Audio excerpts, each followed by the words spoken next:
গতকাল কোরবানির ঈদ হয়েছে। কোরবানির ঈদে যে সকল মাদ্রাসা চামড়া কালেকশন করেছে, অসংখ্য মাদ্রাসা থেকে খোঁজ নিয়ে দেখলাম যে চামড়ার দাম নাকি ২০০, ২৫০, ৩০০ সর্বোচ্চ ৪০০ টাকা এভাবে দাম বলতেছে।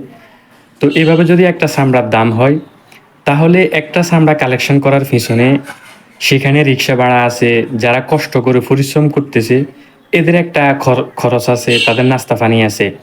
তাহলে একটা চামড়া কালেকশন করার পিছনে কমপক্ষে ২৫০ থেকে ৩০০ টাকা আছে।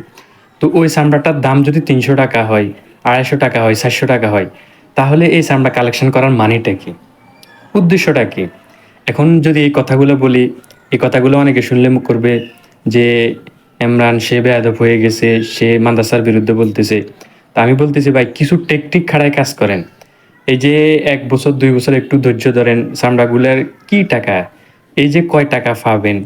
হয়তো আপনি যদি চামড়া ১০০ চামড়া দিতে পারেন ৳২০০ হলে, এখানে আপনার কত টাকা? হয়তো ৳২০,০০০ পাবেন। তো আপনি ৳২০,০০০ র আশা ছেড়ে দিয়ে যদি আপনি একবার চামড়াগুলা রেখে দেন, এগুলোকে একবার দাফন করে ফেলেন। দেখবেন এমনি যারা দায়িত্বে আছে চামড়া শিল্প, তাদের এমনি নাচা-টকরা শুরু হয়ে যাবে। তাদের এমনি এই বিষয়ে ভাবা শুরু করবে। তো এইজন্য যারা কষ্ট করতেছেন, তাদের এই কষ্টের জন্য মোবারকবাদ জানাই। আগামীতে এই চামড়া কালেকশন করার পূর্বে কয়েকবার চিন্তা করবেন। আগে বাজারটা দেখবেন যে বাজারের অবস্থা কি?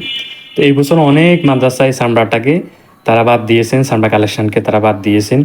তো আমি মনে করি আগামীতেও যদি এমন অবস্থা হয়, এই চামড়াটা কালেকশন না করাটাই ভালো।